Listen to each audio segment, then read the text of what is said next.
Bismillahirrahmanirrahim. Assalamualaikum warahmatullahi wabarakatuh. Teman-teman, Bapak Ibu guru pendidik di SMA Negeri 1 Tare, kepada yang terhormat Ibu Siti Maimunah ya, sebagai CGP Angkatan 10.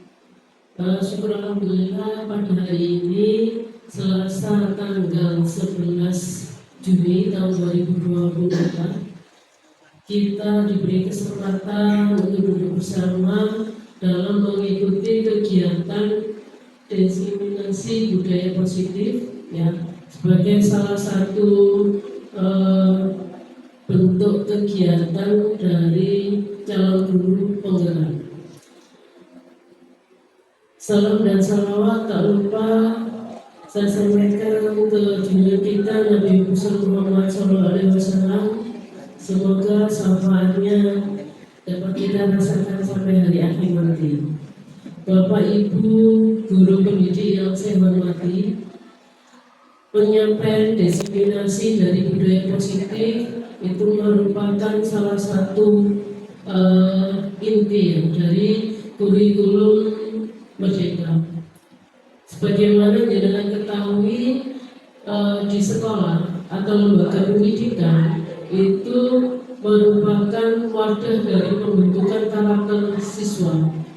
Membiasakan budaya positif di sekolah itu pada akhirnya nanti dapat membentuk karakter peserta didik yang positif, tidak hanya di lingkungan sekolah tetapi juga di lingkungan masyarakat kita.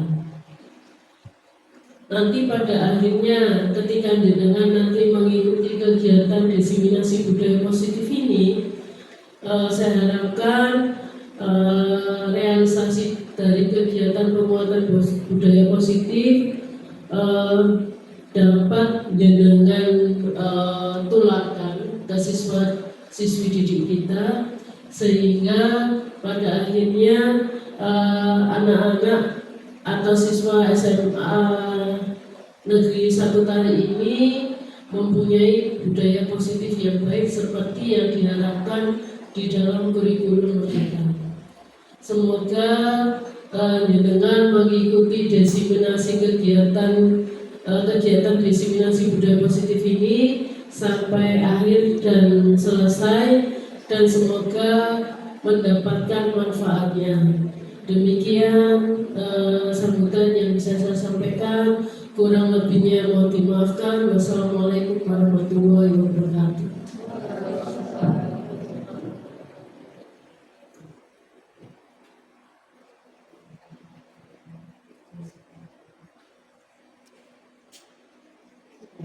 Terima kasih Bu. Bismillahirrahmanirrahim. Assalamualaikum warahmatullahi wabarakatuh.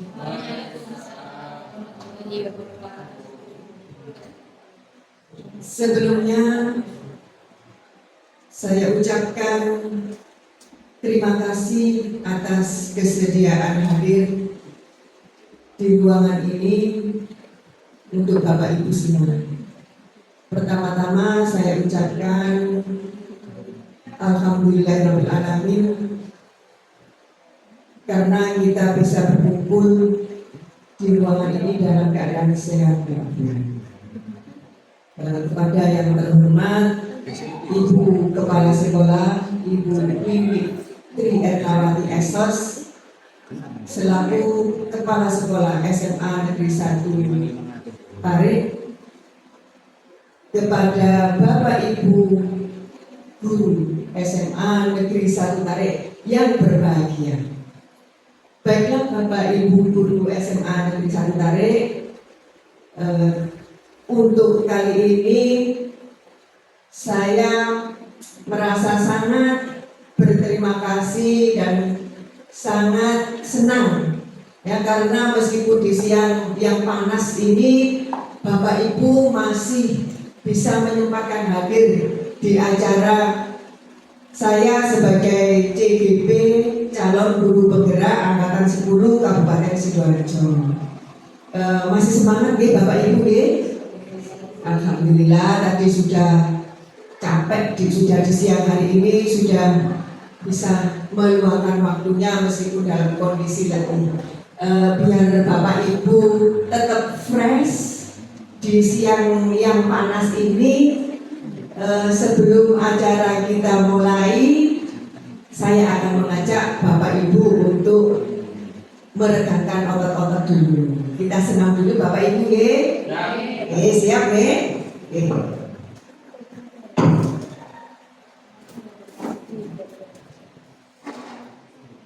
Monggo ambil posisi berdiri, ambil posisi kita senam sama-sama. Kita ikuti gerakan yang ada di depan Bapak Ibu nggih?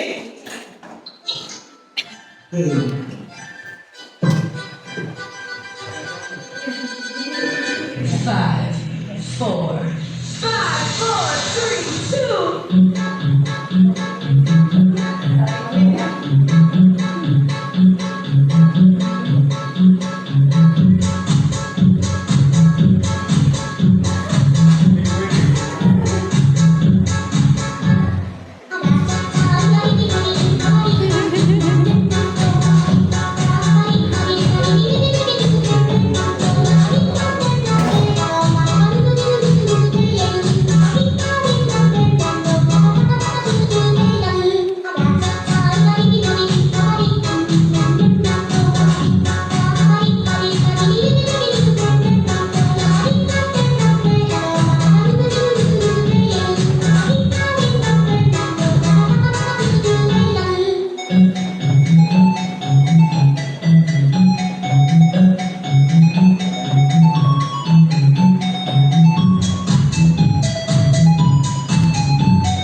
Terima kasih, tepuk tangan untuk kita semua.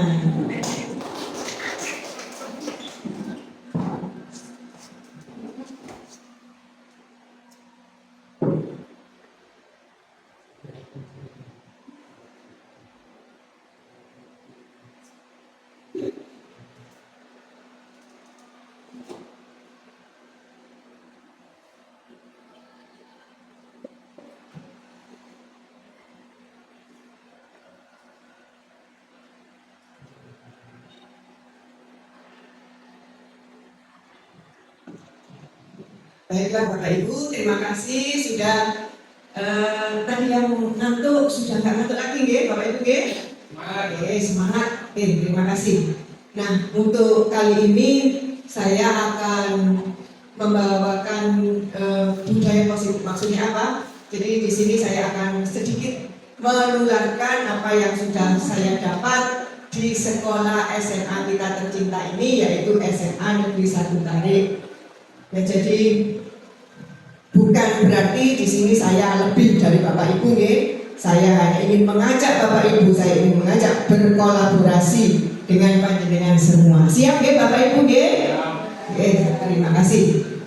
Jadi untuk modul 1.4 ini tentang budaya positif, menyebarkan pemahaman dan pengalaman penerapan budaya positif. Oke. Jadi kenapa kok kita perlu untuk menyebarkan atau memberikan pengetahuan tentang budaya positif ini? Sebetulnya kita dari pertama ngajar itu sudah melakukannya Bapak Ibu ya, sudah menerapkan apa yang diinginkan ya. Jadi untuk budaya positif ini. Jadi kenapa kok kita lakukan, menyebarkan, mewujudkan disiplin positif ini? Ya agar nanti sekolah kita ke depan menjadi lebih baik. Nah, konsep utamanya yaitu diantaranya macam-macam Bapak Ibu ya. Di sini nanti akan kita bahas. Ada disiplin positif dan nilai-nilai kebajikan universal.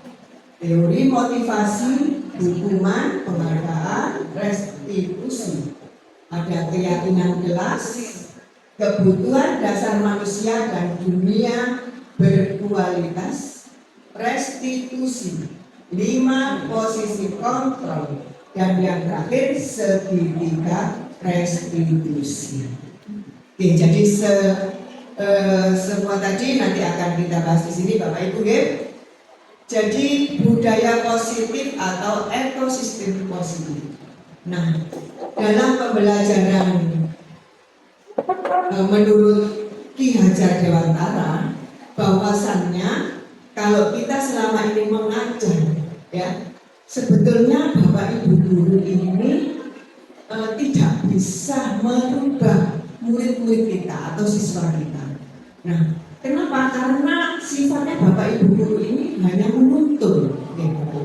Jadi kalau menurut Ki Hajar Dewantara, beliau mengibaratkan para pendidik ini sebagai petani. Ya, jadi kalau diibaratkan sebagai petani, di mana petani ini kalau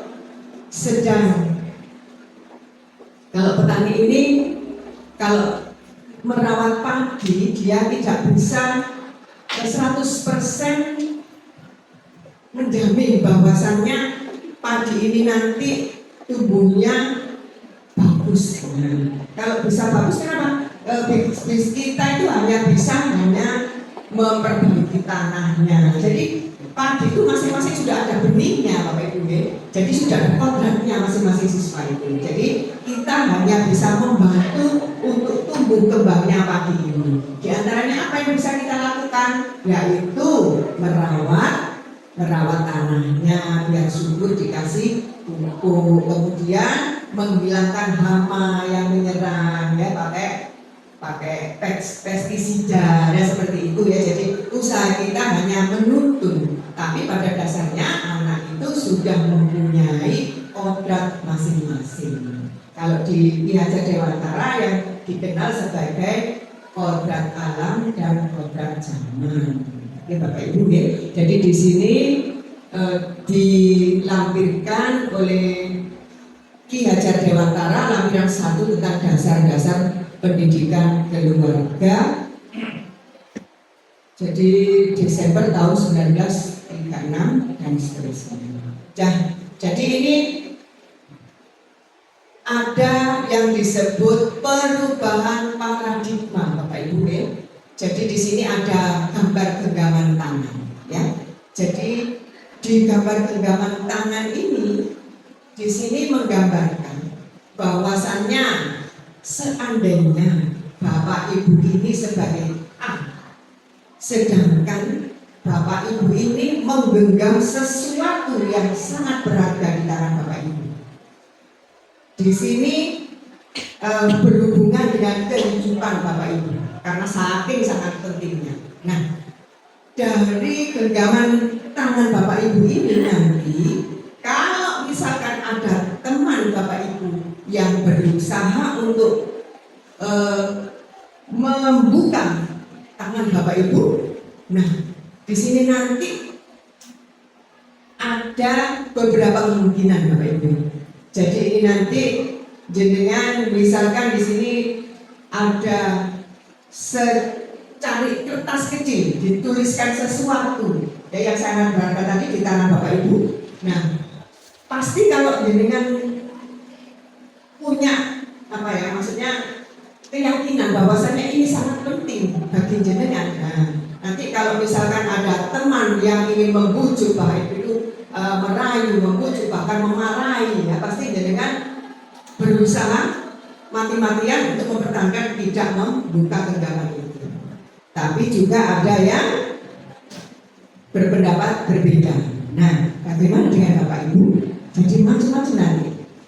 Mungkin ada yang pada posisi ini terus punya pendapat yang berbeda, mungkin Bu Putri dengan Bu Nasipa nanti berbeda. Ya, jadi mungkin kalau ada teman yang membujuk genggaman itu, ada mungkin yang mempertahankan atau bahkan mungkin ada yang membuka. Masing-masing pasti punya alasan. Kenapa kok mau membuka bahkan tidak mau membuka. Nah, mungkin ada yang mau berpendapat, mungkin Bu Nasipa, misalkan dalam kondisi seperti ini, gimana apa yang akan jenengan lakukan, Bu Nasipa? Monggo. Pak Aji, tidak tolong itu dikasih Bu Nasipa. Gimana Bu? Misalkan jenengan dalam posisi seperti ini. Kalau sesuatu yang saya genggam itu bermanfaat bagi saya dan sangat berguna bagi saya, itu akan saya pertahankan. Tapi kalau apa yang saya punya itu terpaksa dibutuhkan orang lain dalam keadaan darurat, ya akan saya lepaskan. Terima kasih, itu saja untuk saya. Itu pendapat dari Bu Nasipa. Ya, jadi tepuk tangan dulu Bu Nasipa. Terima kasih Bu Nasipa ya. Kalau Bu Nasipa berpendapat seperti itu, bagaimana dengan Pak Eko? Kalau saya mungkin sama dengan Bu Nasipa. Kalau barang itu bersifat, misalkan itu kata kunci saya atau rahasia saya akan menanggapan dan tidak membiarkan orang itu mengambil. Terima kasih. Terima kasih Pak Eko. Oke, baik Bapak Ibu.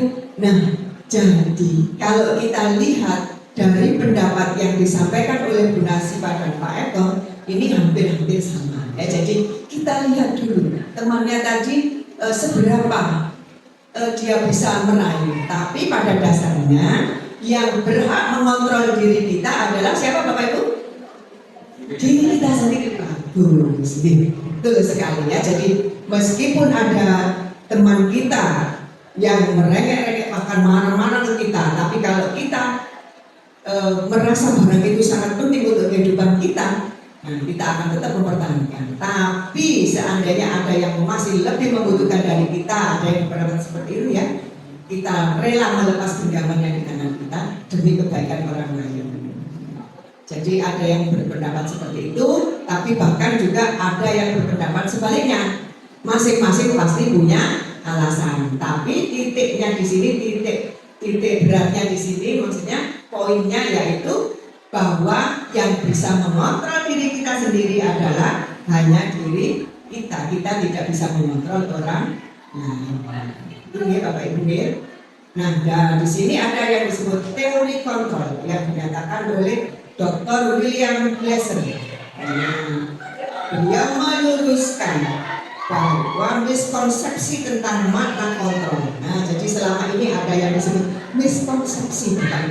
Di mana letak miskonsepsi kita selama ini? Nah, ternyata kalau kita lihat ilusi, nah ilusi di depan ini, bahwasanya di antaranya ilusi bahwasanya guru selama ini bisa mengontrol murid. Nah, ini nanti diluruskan oleh William Glasser. Nah, yang kedua bahwa kritik dan membuat orang merasa bersalah dapat menguatkan karakter.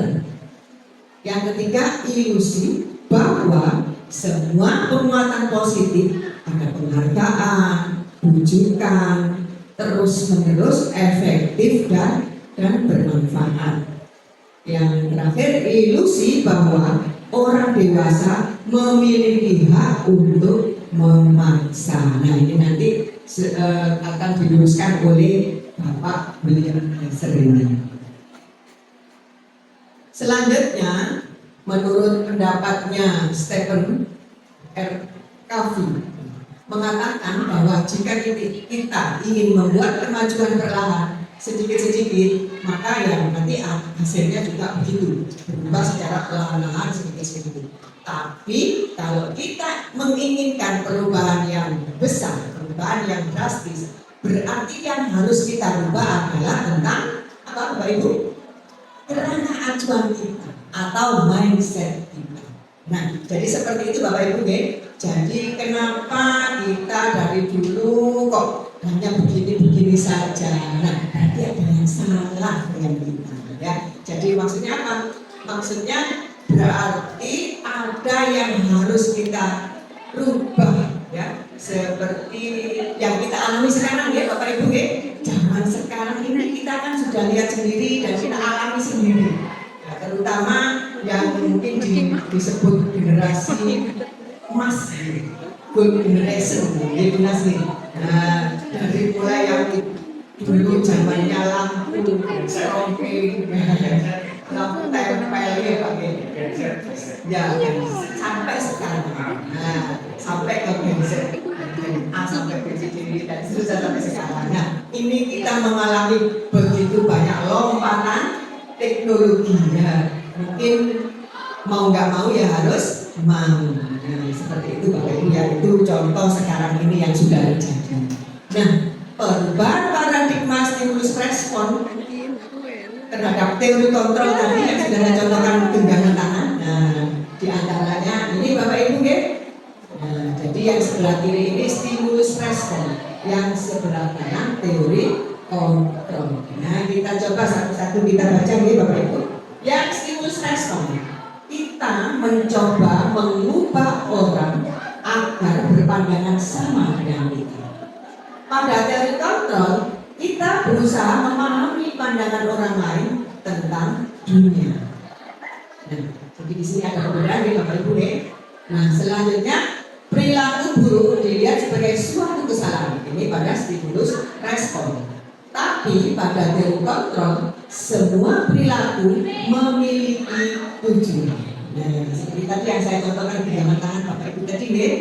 Nah, ada yang bersikuku meninggal berat, ada yang mau membuka setelah tahu apa yang terjadi, ya seperti itu. Jadi maksudnya masing-masing itu pasti ada tujuannya. Selanjutnya, orang lain bisa mengontrol saya, ini pada stimulus respon. Tapi pada teori kontrol, hanya Anda yang bisa mengontrol diri Anda. Ya. Selanjutnya, saya bisa mengontrol orang lain pada stimulus respon. Pada teori kontrol, Anda tidak bisa mengontrol orang lain. Oke. Selanjutnya, pemaksaan ada pada saat tujuan gagal. Kolaborasi dan konsensus menciptakan pilihan-pilihan baru. Yang stimulus respon, model berpikir menang atau kalah. Yang teori kontrol, model berpikir menang dan menang. Jadi tidak ada yang kita lanjutkan. Jadi ini perlunya kenapa kita menciptakan lingkungan positif di sekolah kita ini. Karena apa Bapak Ibu? Karena kalau lingkungan kita positif, otomatis nanti tujuan yang ingin kita capai akan lebih mudah terwujud. Ya Bapak Ibu ya. Jadi semua mendukung. Nah, jadi apa yang ingin kita capai, apa yang ingin kita cita-citakan, pasti akan lebih mudah terwujudnya. Ya Bapak Ibu ya. Jadi kita bisa mendisiplinkan murid-murid kita dengan enak ya, karena lingkungannya sudah mendukung. Kita lanjutkan Bapak Ibu. Jadi karena tadi kita sudah menyinggung kata disiplin, apa sih sebenarnya? Jadi disiplin di sini adalah bagaimana cara membuat orang-orang bisa menggali potensinya menuju tujuan yang diinginkan, yang dihargai. Jadi orang yang memiliki disiplin berarti dia memiliki tanggung jawab, ya. Tanggung jawab tentang dirinya, tentang nilai-nilai kebajikan, ya. Di budaya kita makna disiplin ini berubah menjadi sesuatu yang dilakukan seseorang pada orang lain untuk mendapatkan kepatuhan, ya. Jadi ada hubungannya antara kata disiplin dengan ketidaknyamanan, ya.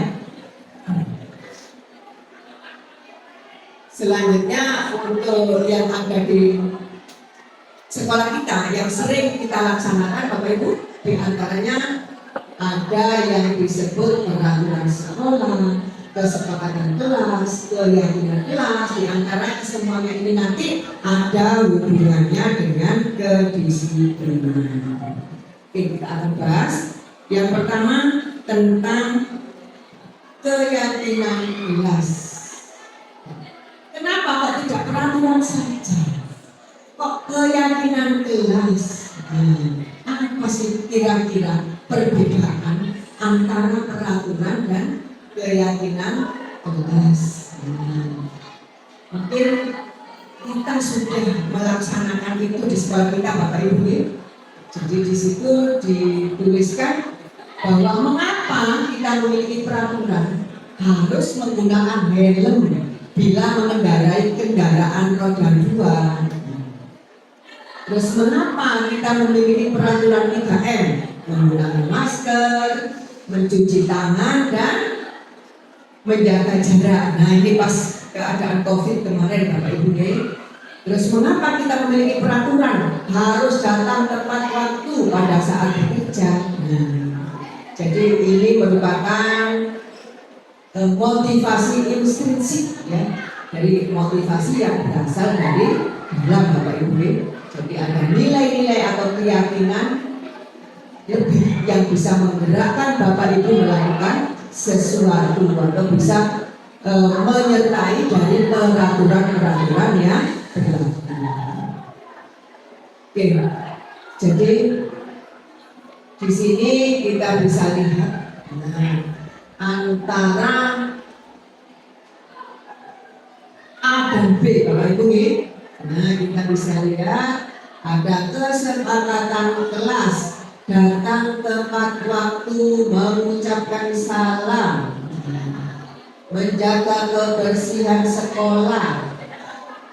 Yang B, kesepakatan kelasnya, kami guru dan murid yang saling menyayangi, kami murid yang semangat belajar. Jadi antara A dan B, kalau kita lihat mana yang merupakan keyakinan kelas, Bapak Ibu bisa lihat kira-kira mana yang merupakan keyakinan kelas. Ibu Putri, jawaban Ibu Putri adalah yang B. Bagaimana dengan Pak Haji? Setuju dengan jawaban Ibu Putri? Yang B. Nah, sekarang kita lihat antara yang A dan B, kira-kira bedanya di mana Bapak Ibu? Ada yang mungkin bisa membantu saya? Perbedaannya di mana? Kita lihat yang di A, datang tepat waktu, mengucapkan salam. Nah, yang di B, kami guru dan murid yang saling menyayangi. Nah, kira-kira oke, kalau kita lihat sekilas itu hampir tidak ada bedanya. Nah, mungkin seperti itu Bapak Ibu. Tapi kalau kita jeli lagi Bapak Ibu, di sini ada perbedaan. Ya, jadi antara keyakinan kelas dan kesepakatan kelas. Di sini ada sedikit perbedaan. Di mana kalau kesepakatan kelas ini istilahnya ada kesepakatan yang disepakati gitu ya, dari kata-kata kesepakatan ya. Jadi ini kalau hubungannya dengan peraturan kelas atau peraturan sekolah. Jadi dimana kalau siapa yang melanggar peraturan pasti ada hukuman. Biasanya hukumannya seperti itu. Tapi kalau keyakinan kelas ini hal-hal yang sudah diyakini di dalam kelas itu. Jadi Intinya apa? Jadi kalau sudah disepakati bersama, kalau ada yang melanggar, hukumannya bukan disebut hukuman ya. Jadi Bapak Ibu di sini nanti kalau ada yang melanggar kesepakatan kelas, bagaimana cara memperbaikinya. Jadi kita cari solusinya supaya ke depan lebih baik. Jadi mungkin seperti itu ya Bapak Ibu. Kita sudah sering mengajar dari tahun berapa ya, jadi sudah sering sebetulnya kita melaksanakan ini di dalam kelas kita. Dan saya hanya mengingatkan kembali. Oke, jadi selanjutnya kalau ada kata-kata selalu kembalikan buku, ini aturannya nih Bapak Ibu, ada peraturan yang mengatakan selalu kembalikan buku ke tempatnya. Nah, berarti ada keyakinan kelas yang diyakini. Berarti kalau seperti ini kata-katanya, ini berarti tentang rasa tanggung jawab. Jadi semua harus punya tanggung jawab. Nah, jadi apapun itu bentuknya, bentuk perbuatannya ya, jadi harus ada rasa tanggung jawab. Selanjutnya, dilarang mengganggu orang lain ya. Jadi kalau peraturannya seperti itu, berarti di sini antara satu dengan yang lain harus saling menghormati. Oke. Terus hadir di sekolah 15 menit sebelum pembelajaran dimulai. Nah, berarti di sini ada komitmen gitu Bapak Ibu, komitmen pada tujuan. Ya. Dilarang melakukan kekerasan. Nah, berarti di sini hubungannya tentang keselamatan. Kalau ada kekerasan nanti takutnya ada yang cedera, ya. Ada yang merasa disakiti. Jadi ada keselamatan, menghormati orang lain. Jadi yang ada aturan seperti ini, dilarang menggunakan narkoba. Nah, kalau seperti ini berarti hubungannya dengan kesehatan Bapak Ibu, ini pasti ya. Jadi kita ingin bahwa kesehatan kita selalu terjaga. Oke, dan seterusnya nih ada pergantian atau menunggu giliran. Berarti ada kesabaran di sini. Juga ada menghormati orang. Kita lanjut Bapak Ibu. Tentang teori motivasi, hukuman, penghargaan, dan restitusi. Nah, apakah yang akan kita bahas nanti ya, jadi seperti contoh hari ini.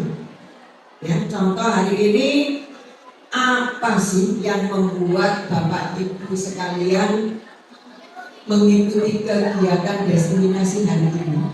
Apa sebenarnya yang memotivasi Bapak Ibu?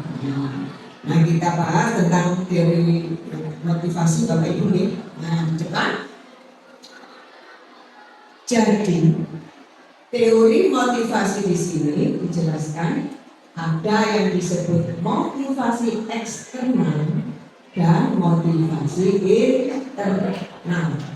Yang keduanya ini tujuannya adalah untuk disiplin positif Bapak Ibu ya. Jadi tujuan akhirnya nanti sama.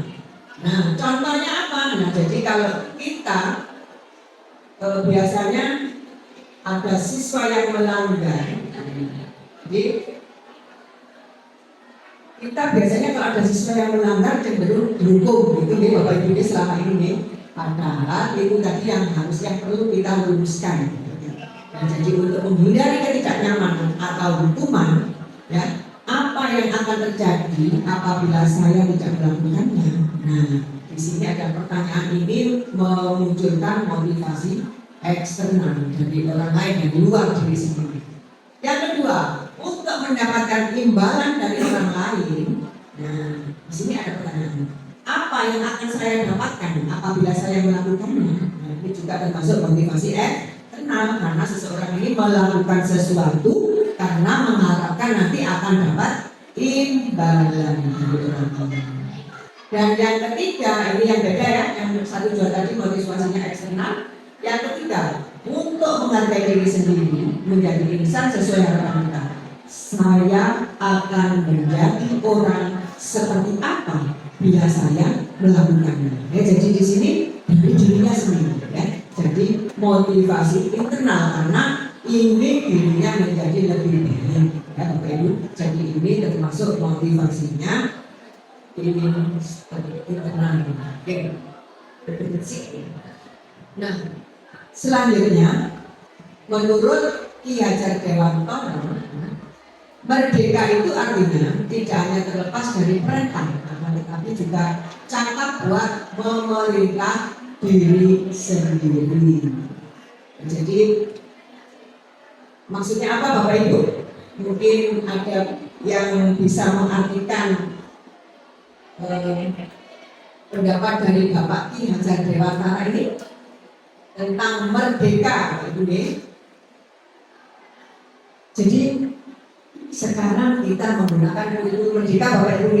Nah, di antaranya itu Bapak Ibu. Jadi bukan hanya terlepas dari perintah, sudah ada yang memerintah kita. Bukan hanya itu Bapak Ibu, tapi kita bisa memerintah diri sendiri. Maksudnya apa? Ini hubungannya dengan tanggung jawab. Jadi meskipun tidak ada yang memerintah kita, tidak yang merintah kita, tapi kalau itu sudah menjadi tanggung jawab kita, ya harus kita laksanakan. Bapak Ibu, ini menurut Ki Hajar Dewantara. Nah, selanjutnya akan kita kenalkan tentang program disiplin positif. Nah, yang disebut restitusi. Oke, apa itu restitusi? Nah, jadi di sini nanti akan kita kenalkan tentang yang disebut restitusi, menciptakan kondisi bagi murid untuk memperbaiki kesalahan mereka, sehingga mereka bisa kembali pada kelompok mereka dengan karakter yang lebih kuat. Nah, jadi ini nanti berhubungan dengan kesalahan yang dilakukan oleh murid. Nah, restitusi merupakan proses kolaboratif yang mengajarkan murid untuk mencari solusi untuk masalah mereka. Ya, jadi di sini nanti kalau ada siswa yang melakukan kesalahan, dia tidak akan merasa terhukum, tidak akan merasa dong ya istilahnya ya. Jadi gimana sebagai Bapak Ibu dulu supaya anak yang sudah melakukan kesalahan ini nanti pada akhirnya bisa kembali ke komunitasnya kembali, ke temannya kembali dengan perasaan yang senang, perasaan yang fine aja ya, yang tidak merasa tertekan ya. Jadi gimana? Ada caranya Bapak Ibu. Jadi kenapa ini kita lakukan? Agar anak-anak yang setelah melakukan kesalahan itu bisa kembali ke komunitasnya kembali dengan perasaan yang senang, ya, perasaan yang tidak merasa terhakimi. Dan Bapak Ibu yang selama ini mungkin kita ada yang salah persepsi di sini. Jadi maksudnya yang selama ini kita lakukan anak yang salah harus dihukum, mungkin seperti itu. Kita lanjutkan Bapak Ibu, masih semangat ya Bapak Ibu ya.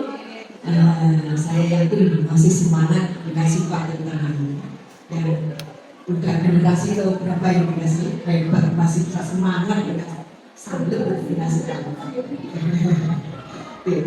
Nah, kita lihat di depan, jadi ada 3 kata ya, hukuman, konsekuensi, dan restitusi. Di sini ada perbedaan masing-masing kata ini Bapak Ibu. Kita lihat di sini ada hukuman, konsekuensi, dan restitusi. Ini berhubungan dengan disiplin. Ada yang disebut identitas sukses. Nah, jadi kalau yang sebelah kanan konsekuensi dan restitusi itu nanti masuk pada identitas sukses. Tapi yang sebelah kiri yang hukuman ini masuk pada identitas gagal. Nah, kalau kita cermati kembali Bapak Ibu, nah apa itu yang dimaksud hukuman? Nah, di sini contohnya sesuatu yang menyakitkan harus terjadi. Kalau konsekuensi sesuatu harus terjadi, tidak akan menyakitkan ya Bapak Ibu. Kenapa? Karena di sini berbeda antara hukuman dan konsekuensi. Kalau dulu mungkin kalau ada anak yang terlambat masuk harus hukum ini, nah itu Bapak Ibu. Tapi kalau konsekuensi berarti di sini aturannya itu bersifat sebab akibat seperti itu ya. Kalau jika A maka akan B. Nah, jadi konsekuensinya seperti itu. Jadi dengan kesadaran, ya, dengan kesadaran. Jika saya melanggar, maka saya harus seperti itu. Jadi ada kesadaran. B. Selanjutnya restitusi. Nah, kalau restitusi ini tidak sifatnya hukuman, ya. Jadi sifatnya di sini masih ada pilihan, ya. Jadi pilihan ini diperoleh dari mana? Dari kesepakatan bersama. Ya, jadi nanti terakhir nanti akan lebih jelas lagi Bapak Ibu. Selanjutnya tidak nyaman untuk murid atau anak untuk jangka waktu panjang. Jadi kalau hukuman ini pasti akan membekas Bapak Ibu. Seperti Bapak Ibu mungkin masih ingat dulu sebelum sekolah, mungkin zaman SD atau zaman SMP pernah dihukum oleh Bapak Ibu gurunya waktu itu, mungkin pasti masih teringat sampai sekarang, betul Bapak Ibu? Nah, saya sendiri juga pernah mengalami seperti itu. Waktu itu SMA Bapak Ibu. Nah, waktu itu belum waktunya pulang karena jam kos gitu Bapak Ibu. Kita kalau jam kos kan sama dengan anak kita sekarang gitu, sombong pastinya. Ya, karena jam kos, terus ada yang provokasi Bapak Ibu ya, provokasi. Terus ayo pulang semua, dan ada gurunya jam-jam terakhir Bapak Ibu ini terakhir. Nah, kebetulan memang zaman itu belum seperti sekolah sekarang Bapak Ibu pagarnya muter rapet. Jadi kemungkinan kecil ada siswa bisa lolos itu ya. Tapi zaman saya dulu memang ada di belakang kantin itu pagarnya masih bisa dari pagar bambu masih bisa diserobot ya. Jadi waktu itu kebetulan kelas saya di belakang. Nah, akhirnya karena ada kesepakatan kelas yang kita buat, ayo rek kalau kita bolos harus satu kelas. Nanti kalau dihukum harus satu kelas juga. Nah itu namanya kompak. Nah akhirnya saya juga takut Bapak Ibu. Nah waktu itu ya makanya itu teringatnya sampai sekarang. Kenapa? Karena setelah besoknya masuk ketemu dengan buku saya. Waktu itu memang disiplinnya tinggi, ya. Pasti kan ada yang seperti itu gitu. Nah langsung dihadapkan beliaunya. Waduh ya, jadi itu teringat sampai sekarang. Dihukum disuruh lari lapangan siang hari, muter lapangan basket 10 kali. Waduh, jam 12 siang sampai habis perut lapar belum makan ya. Bismillah. Itu ingat sampai sekarang begini.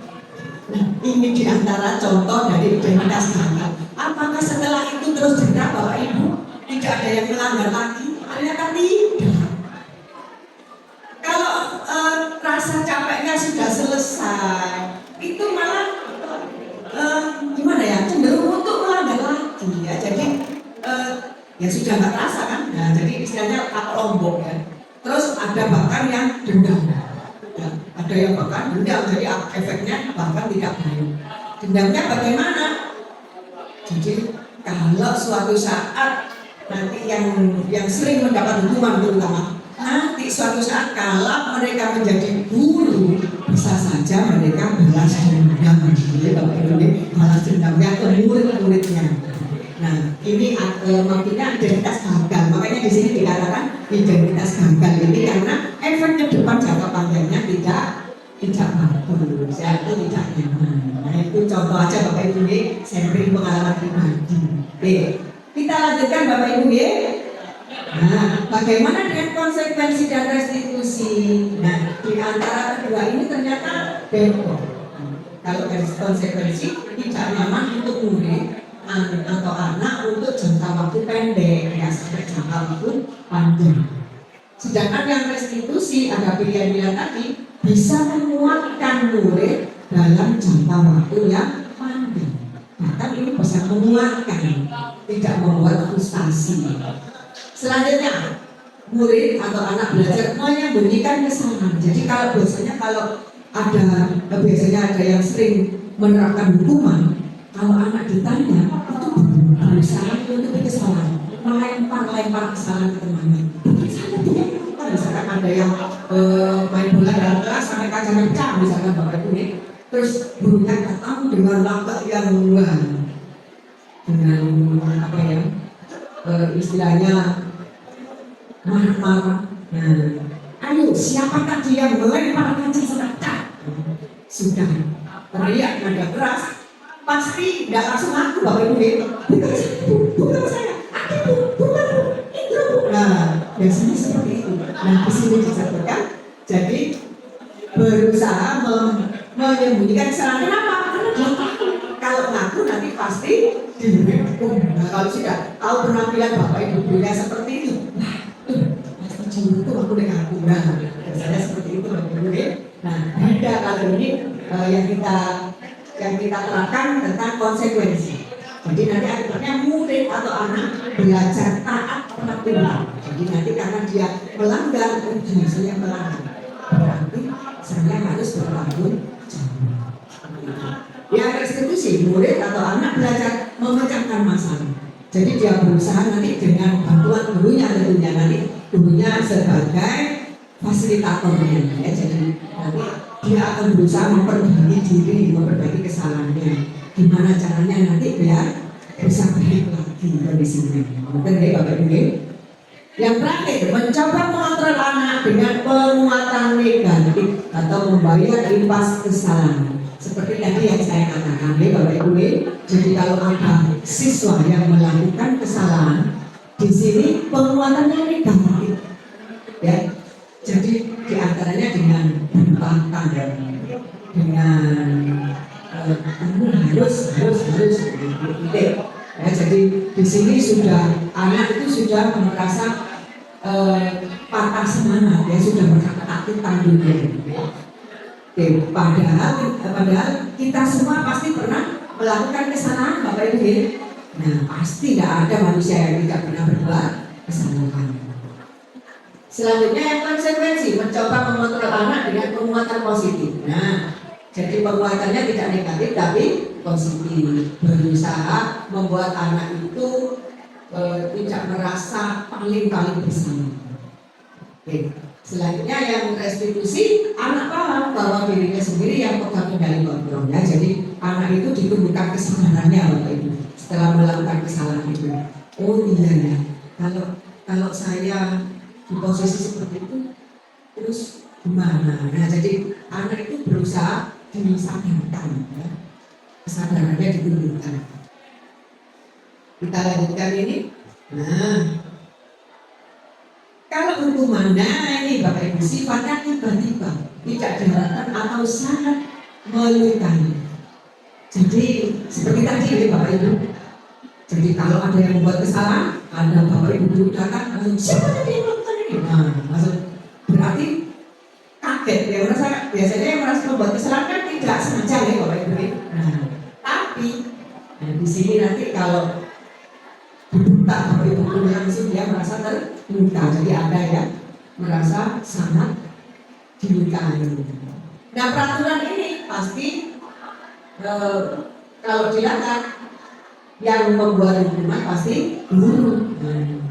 Jadi guru di sini menjalani konsekuensi dengan menyalahkan, mengkritik, menyindir, merendahkan. Jadi ini yang sering terjadi yang tadi dikatakan penguatan negatif. Nah kamu, biasanya mengatakan seperti itu. Kamu tingkahnya misalkan. Jadi intinya menyalahkan sepenuhnya konkret itu.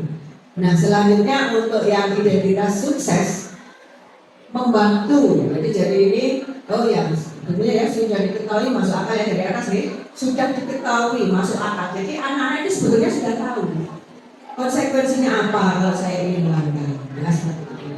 Terus yang membuat antara guru dan murid itu dibuat bersama, kesepakatan bersama. Terus membantu, jadi guru menyatakan peraturan, melakukan peringatan dan menerapkan konsekuensi. Jadi ada kesepakatan bersama.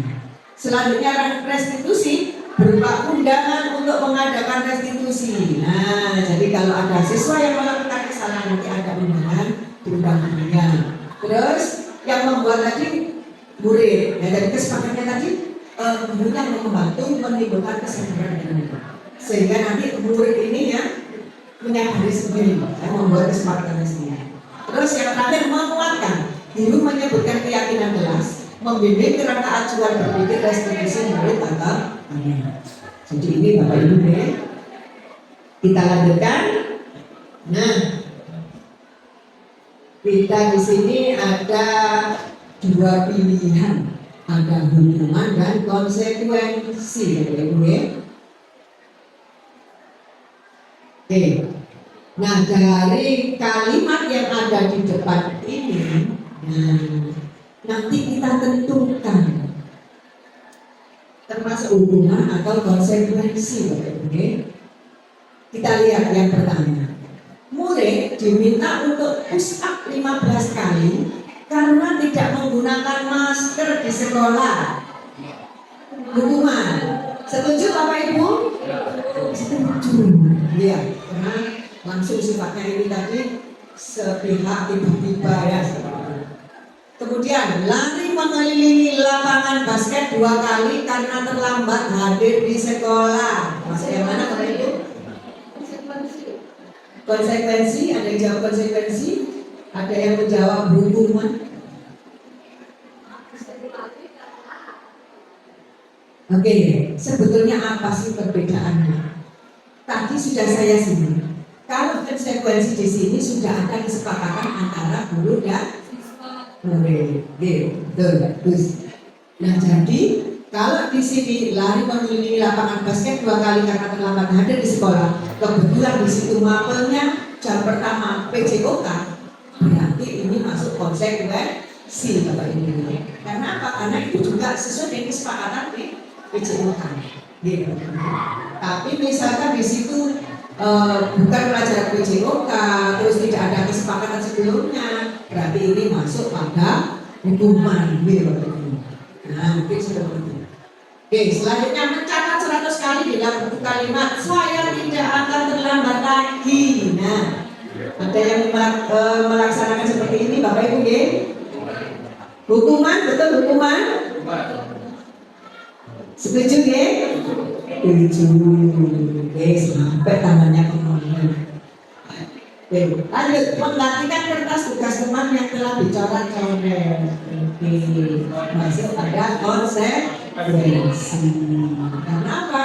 Karena ya jelas karena dia sudah melanggar kesepakatannya. Oke. Membersihkan tumpahan air di meja tulis karena tersenggol pada saat belajar. Iya, otomatis dia harus bertanggung jawab pakai UD, konsekuensinya harus membersihkan. Murid disuruh untuk bertelanjang kaki seharian di sekolah karena tidak mengenakan sepatu hitam. Hukuman ya Bapak Ibu.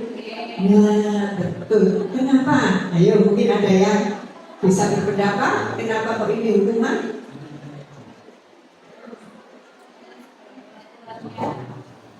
Ya betul, bagus ya. Ya tadi.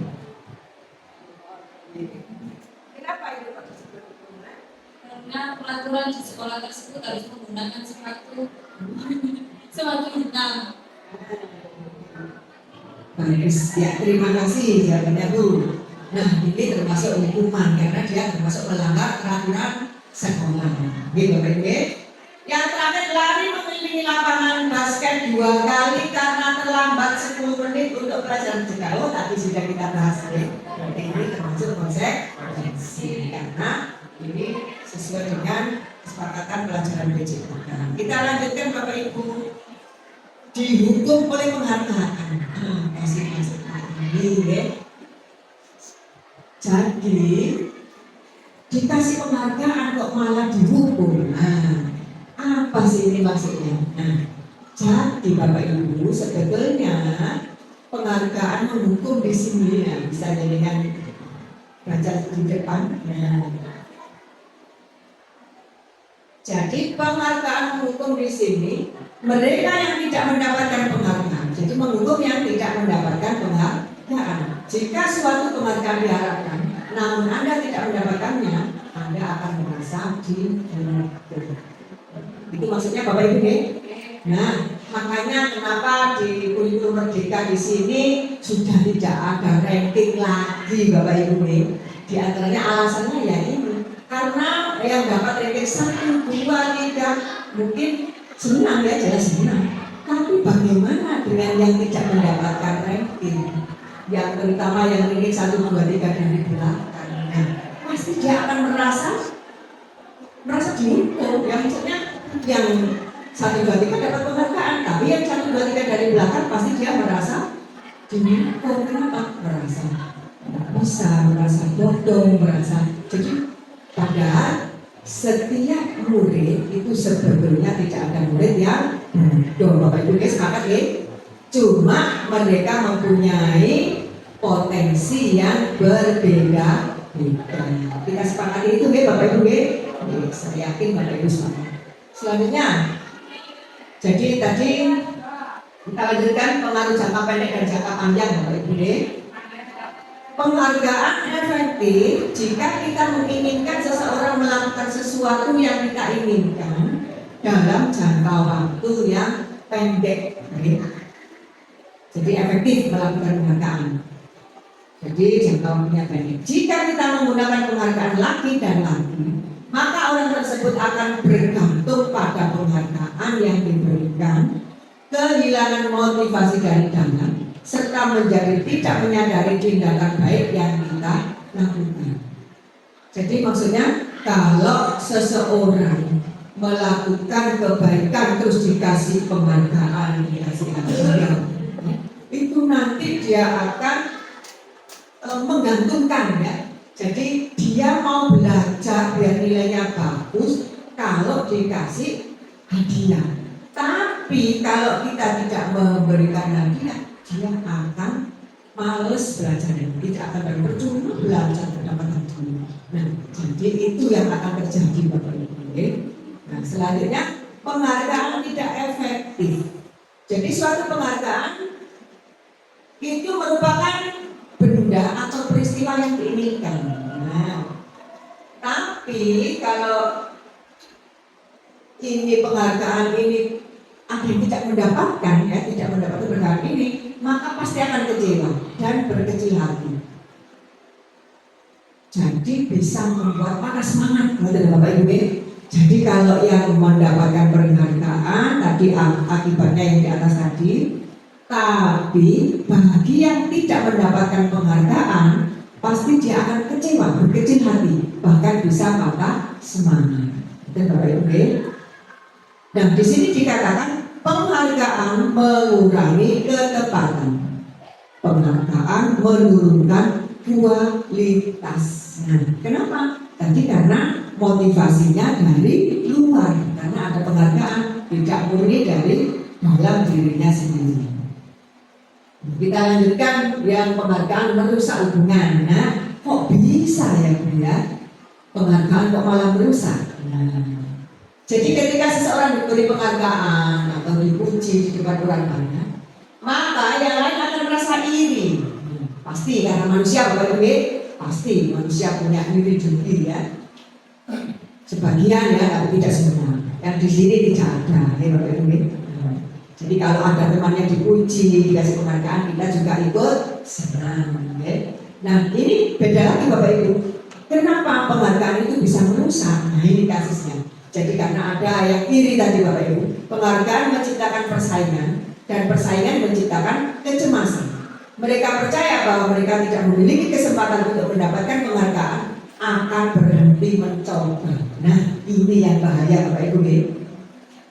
Padahal kalau kita gagal itu bukan berarti kita harus berhenti, selesai. Karena apa? Karena kita yakin bahwa gagal itu merupakan awal dari kesuksesan. Kalau kita sudah seperti ini, nah jadi karena iri, dengki, ada temannya terus amin terus yang dapat penghargaan. Saya kok tidak pernah sekarang. Emang pilih kasih dulunya, misalkan seperti itu.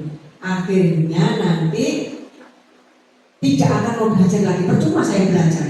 Nanti akhirnya yang ranking 1 ani terus, ya mending gak usah belajar saya. Nah, jadi dari sini nanti akan bisa merusak hubungan. Jadi dengan temannya yang biasanya dikasih penghargaan. Itu Bapak Ibu akhirnya itu nanti dampak terakhirnya. Jadi dia tidak akan mencoba lagi, tidak akan berusaha belajar lagi supaya jadi lebih baik.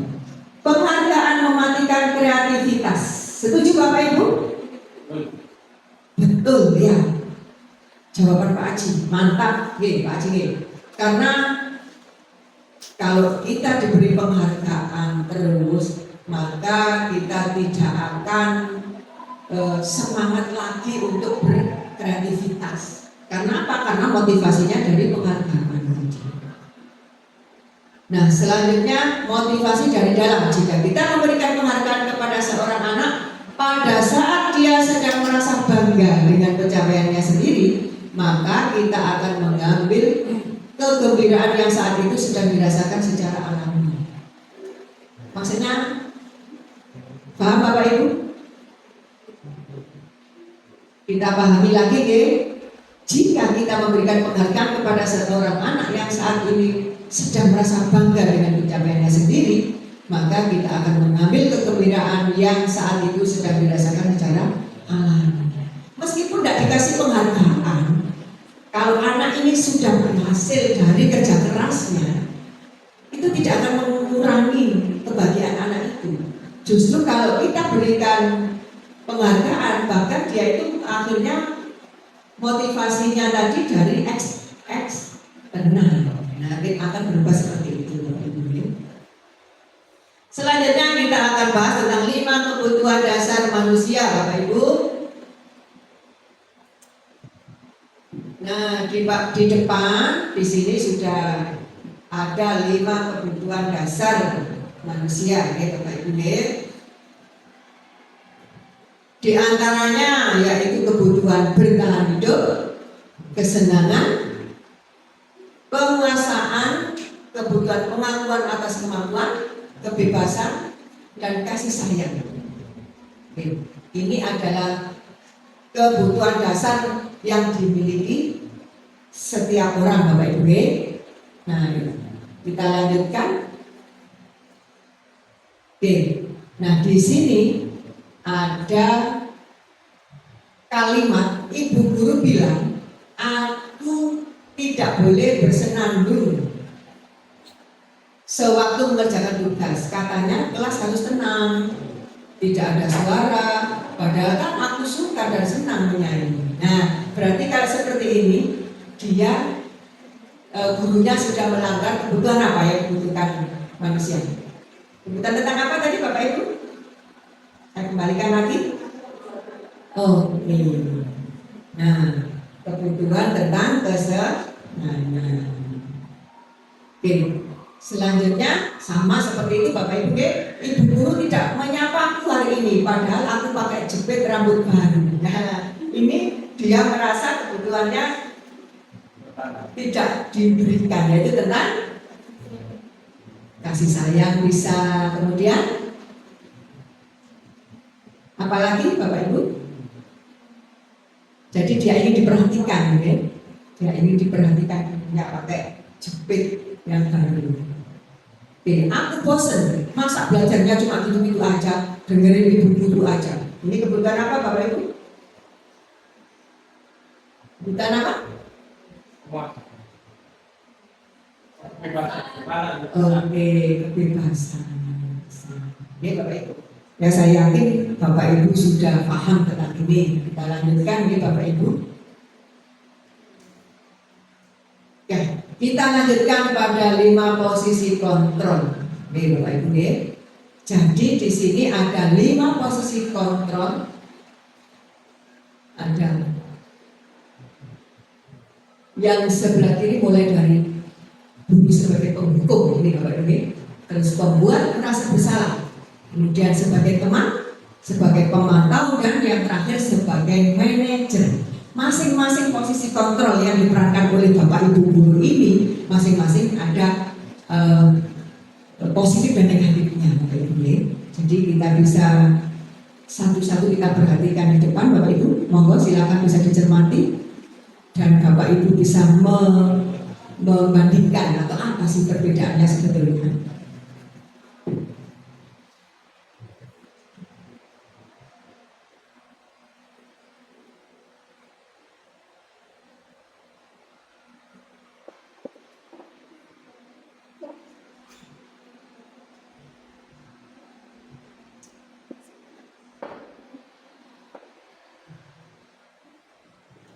Terima kasih Bapak Ibu sudah disimak semua Bapak Ibu ya. Itu tadi perbedaan dari 5 posisi kontrol Bapak Ibu. Jadi dari posisi kontrol itu tadi, kira-kira Bapak Ibu ini berada di posisi yang mana dalam melaksanakan pengajaran sehari-hari Bapak Ibu? Apakah sebagai penghukum? Pak Haji? Lebih ke penghukum kalau Pak Haji. Wah, kalau Pak Haji gitu. Oke, bagaimana dengan yang lain? Bu Putri? Di mana Bu Putri? Kalau saya di teman dan pemantau. Oke, kalau Bu Putri lebih senang berada di posisi sebagai teman dan pemantau. Oke, jadi masing-masing dari kita pasti di sini sudah merasakan saya ini biasanya di posisi mana ya? Nah, himbauan saya Pak Haji yang selama ini dengan ada di posisi penghukum. Nah, kita lihat lagi ternyata penghukum ini ada di identitas gagal Bapak Jadi kalau bisa, nah kita usahakan kita berubah Bapak Jadi biar kenapa? Biar kita tidak berada di identitas pasti bisa Pak Haji Jadi kita pelan-pelan pindah ke posisi yang sebelah kanan. Bisa posisi sebagai teman, pemantau, atau manajer jadi biar anak didik kita nanti berada di identitas sukses atau berhasil. Setuju ya Bapak Ibu ya? Terima kasih. Oke Bapak Ibu, selanjutnya penerapan segitiga restitusi Bapak Ibu ya. Jadi intinya apa? Segitiga restitusi ini ciri-cirinya ada 9. Di antaranya bukan untuk menebus kesalahan, namun untuk belajar dari kesalahan, untuk memperbaiki dengan tawaran bukan paksaan. Restitusi menuntut untuk melihat ke dalam diri. Nah, sampai ada 9 poin itu Bapak Ibu ya. Oke, ini adalah segitiga restitusinya Bapak Ibu. Jadi di sini ada menstabilkan identitas yang pertama, kemudian validasi tindakan yang salah, kemudian menanyakan keyakinan. Di antaranya kalau ada anak yang berbuat kesalahan, jadi kita ada beberapa alternatif Bapak Ibu ya. Kita berikan beberapa alternatif. Yang pertama, menstabilkan identitas. Adakah cara yang lebih efektif untuk mendapatkan apa yang kamu butuhkan? Nah, jadi anak itu tidak langsung di just kamu salah, kamu benar, kamu salah, kamu tidak boleh tinggal, tidak boleh. Jadi selanjutnya validasi tindakan yang salah. Jadi kamu tentu punya alasan mengapa kamu melakukan itu. Misalkan anak melakukan kesalahan harus ditanya dulu. Nah, kenapa dia kok melakukan seperti itu? Pasti ada alasannya. Nah, seperti itu Bapak Ibu ya. Terus untuk yang terakhir menanyakan keyakinan. Jadi kalau anak sudah melanggar, kita harus yakinkan dulu, menumbuhkan kesadarannya. Jadi keyakinan apa yang telah dia lakukan. Terus tidak kalah pentingnya menumbuhkan motivasi dari dirinya anak itu. Kamu ingin menjadi pribadi yang seperti apa? Nah, itu jangan lupa Bapak Ibu ya. Oke, jadi itu tadi kesimpulannya. Nah, jadi selanjutnya tadi yang menanyakan keyakinan. Jadi kalau ada siswa atau murid yang melakukan kesalahan, kita harus melakukan tindakan-tindakan yang tadi Bapak Ibu ada yang disebut segitiga restitusi. Nah,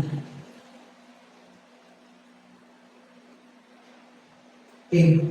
Yang terakhir Bapak Ibu di budaya positif ini, jadi nanti di sini yang paling luar, di lingkaran paling luar ada budaya positif yang berhubungan dengan lingkungan yang positif.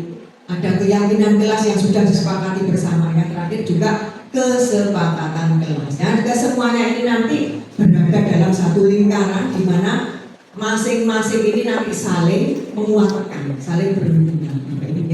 Jadi ini tadi adalah ada hal-hal yang harus kita sadari Bapak Ibu ya. Terima kasih Bapak Ibu sudah mengikuti diseminasi budaya positif ini. Mudah-mudahan kedepannya sekolah kita akan bisa lebih baik Bapak Ibu ya. Bapak Ibu bisa mengantarkan anak-anak ke depan menjadi yang lebih baik lagi. Kita bisa memperbaiki yang selama ini kita terapkan, ternyata misalkan masih ada kesalahan, berarti kita harus mau memperbaiki kesalahan kita selama ini. Sanggup Bapak Ibu ya? Oke, terima kasih atas kehadiran Bapak Ibu. Sekian dari saya akhiri, wabillahi taufiq wal hidayah, waridha wal inayah. Wassalamualaikum warahmatullahi wabarakatuh.